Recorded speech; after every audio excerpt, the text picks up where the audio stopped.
Sebelum kita memulai pembelajaran kita hari ini, ada baiknya kita membaca doa. Ayo, ketua kelasnya pimpin doanya. Doa selesai. Nah, sebelum memulai pembelajaran kita hari ini, ada baiknya Ibu mengabsen dulu ya. Siapa yang nggak hadir? Doni nggak hadir? Kenapa? Oh, sakit ya? Oke.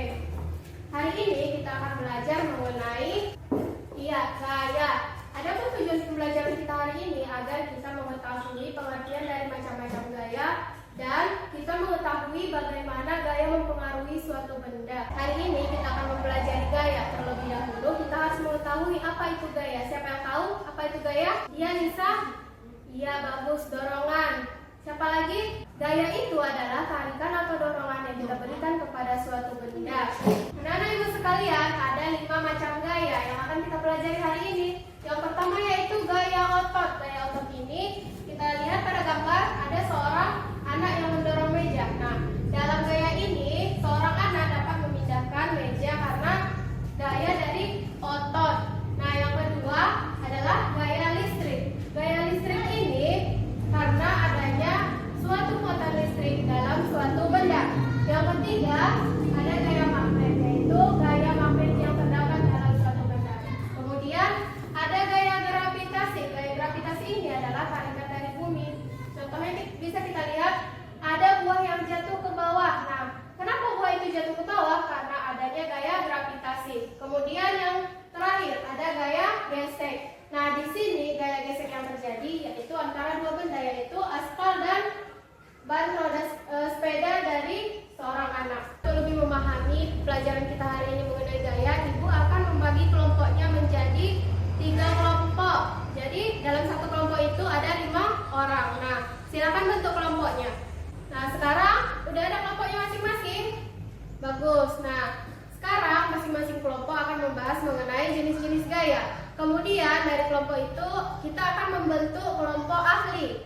Jadi kelompok ahli ini adalah kelompok yang membahas pembahasan yang sama. Jadi satu orang akan membahas gaya otot, gaya listrik, gaya magnet, gaya gravitasi, dan gaya gesekan. Jadi setiap orang mempunyai topik bahasan masing-masing. Silakan membentuk kelompok ahli yang memiliki pembahasan yang sama. Misalnya sama-sama membahas gaya otot, sama-sama membahas gaya listrik, gaya magnet, gaya gravitasi, dan gaya gesekan. Silakan bentuk kelompoknya. Ya, sudah dibentuk.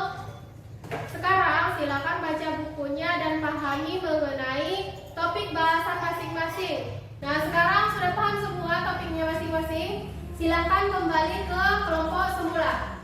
Nah, sekarang siapa yang mau presentasi duluan? Kelompok berapa? Ya, kelompok 3 silakan. Ya, bagus. Siapa lagi? Kelompok 2, silakan kelompok 2. Bagus, udah jelas ya.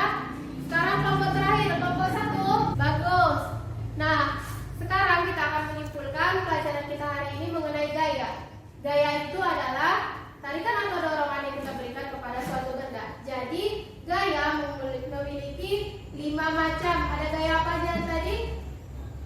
Iya, gaya otot, gaya listrik, gaya magnet, gaya gravitasi, dan gaya gesek. Bagus. Nah, gaya ini mempunyai pengaruh terhadap benda. Misalnya saja mengubah gerak benda. Misalnya kita menendang bola, maka bola itu akan terlempar karena gaya yang kita buat. Kemudian bisa mengubah bentuk benda, misalnya piring yang jatuh. Bagus. Sekarang ada pertanyaan mengenai gaya. Iya, Nisa, apa pertanyaannya? Contoh dari gaya listrik. Ya, kita contohkan misalnya ketika kita menggosok-gosokkan sisir ke rambut kita, kemudian kita dekatkan kepada potongan-potongan kertas, maka di sana ada gaya listrik. Bagus. Nah, ada lagi pertanyaan? Nggak ada, udah paham semua ya? Baiklah, anak ibu sekalian, silakan kerjakan tugasnya halaman 18 nomor 1 sampai 5 ya. Ya, untuk mengakhiri pembelajaran kita hari ini, ada baiknya kita membaca doa. Ayo, ketua kelas silakan pimpin doanya. Berdoa selesai. Nah, sekian pembelajaran kita hari ini. Ibu sudah dengan salam.